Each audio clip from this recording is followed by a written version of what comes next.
Hey everybody, we are Vanessa, Sol, Deo, Sakshi, and I'm Oliver. We are Team 2, Invictus. Gloria. So, when one thinks about automotive pollution, one ordinarily thinks about what comes out the exhaust pipe. But it turns out that in reality, one of the most wasteful points in the life of a car is actually the day that car stops driving. So what happens when a car in Spain reaches the point where it comes off the road? Well, what happens to that car, the first step for that ELV, end-of-life vehicle, is that it goes to an ATF, an auto treatment facility. There, it first goes through a process of decontamination, whereby the various liquids are siphoned out of the various reservoirs, and then after that, that car is stripped for parts. The most valuable parts for potential resale, the engine, perhaps the transmission, and then at that point, what's left of the car, the vast majority of it really, gets put into a big giant shredder, which then produces a mix of the sort of car confetti, in effect, that you saw a picture of a pile of in the first slide. Now, the good news is that at that point, at the next point in the value chain, the recyclers are in fact able to pull out the vast majority of the metal that's mixed in with that sort of car confetti. The bad news is the vast majority of the plastic ends up either getting burned or buried in a landfill. As of right now, only somewhere around 19% of the plastic in an ELV actually ends up being recycled. Now, we believe that the way to improve that number lies primarily in recovering more of that plastic at the disassembly phase before it goes into the shredder.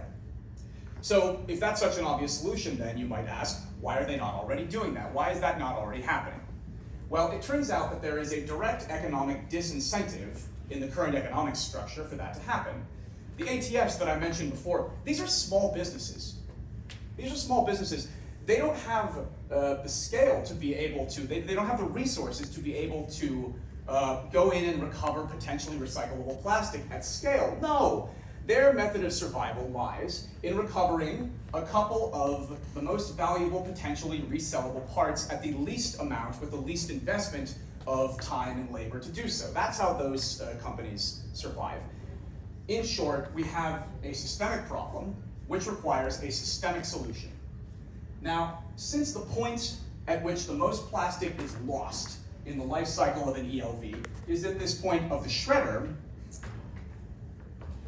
the point that comes before the shredder, where more of that plastic could be recovered, the disassembly phase, that is to say, should be owned by an entity that actually has a direct incentive to recover more potentially recyclable plastic. Now, the challenge that SEAT presented us initially was a fairly broad one, just basically to improve material circularity within the automotive industry. But it became clear to us relatively quickly that a key long-term priority for SEAT is to ensure a more stable, more affordable supply of recycled auto-grade plastic. SEAT, thus, is an entity that specifically stands to benefit from the recovery of more recyclable plastic, auto-grade plastic. SEAT, then, should own the disassembly process so that they can do it themselves in a way that prioritizes the systematic recovery of recyclable materials over the piecemeal scavenging of some potentially resellable parts, as is the case now under the current system with the ATFs. So, through an iterative process, with artificial intelligence, with some of the conversations we've had with folks that are currently involved in the disassembly process, with some of the research we've done on our own, we theorize a method of disassembly that would increase the amount of plastic that could be recovered from an ELV while avoiding bumping into the law of diminishing returns, where we start to send labor costs through the roof and increase the risk of contaminating those plastics as they are recovered.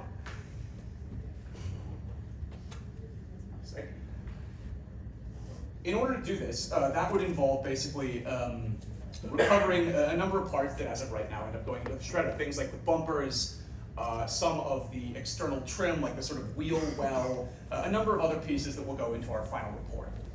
SEAT, we argue, should themselves build one build or buy one or multiple facilities wherein they themselves will carry out this method of disassembly that prioritizes the recovery of potentially recyclable automotive plastic, as opposed to, again, as the case with the ATFs now, the piecemeal scavenging of potentially resellable parts.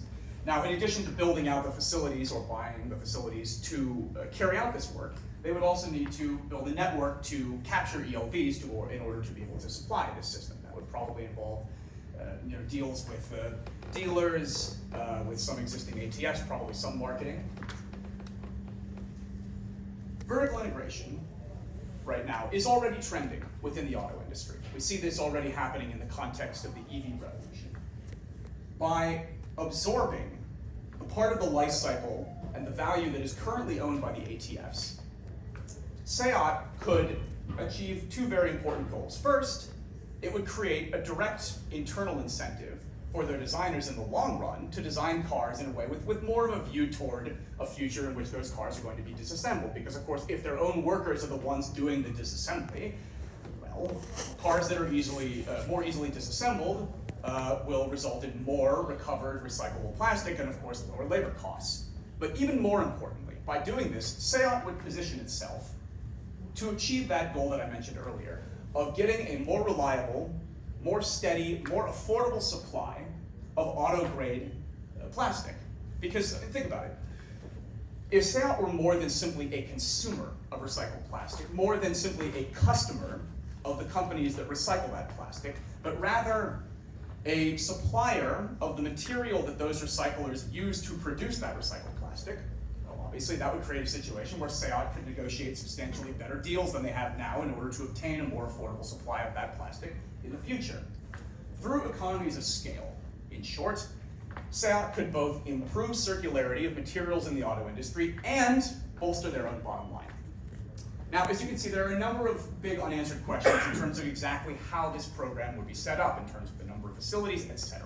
In order to begin answering those unanswered questions, we propose a pilot program, which would involve, in the short term, over a period of 6 months, partnering with 2 existing mid-sized ATFs in Spain.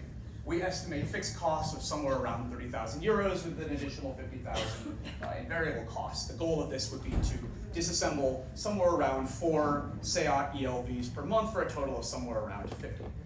Now, in addition to gathering information, which of course would be the primary purpose of this pilot program, we assume that, we forecast rather, that just the pilot on its own could deliver upwards of 2 tons of potentially recyclable auto-grade plastic, along with 4 tons of CO2 emissions prevented. So, in addition to giving some basic training to some percentage of the workers at the 2 ATFs that we suggest SEAT partner with, the pilot program would be underpinned by a digital tool, which we've already built the structure of, which would achieve 2 critical goals for the pilot program. First, it would help underpin, help facilitate that materials recovery focused approach to disassembly by allowing workers, as you can see here on the screen, to basically go in, scan an image of the car, at which point the tool would present them with a 3D model of the car, which highlights the most easily and most importantly recoverable parts. In addition to helping with the disassembly process, the digital tool would help to collect and analyze the critical information for which this pilot program realistically exists. Which of the parts are most easily recoverable? How long does it actually take to remove them? What are the contamination rates? Where are the potential bottlenecks, etc.? All of the information, in short, that would be necessary in order to scale this program up in a way that would lead in the long run to the benefits that I described previously. In conclusion, in order to address the need for increased material circularity in the auto industry, SEAT should take ownership of the disassembly phase of an end-of-life vehicle. Through doing so, they could increase and guarantee their access to a long-term supply of more affordable, more reliable auto-grade recycled plastic. They could decrease the amount of plastic contamination that goes into our air, water, and ground. And of course, they could reap the brand benefits associated with any company that is recognized as a leader in circularity in one of the world's most important industries.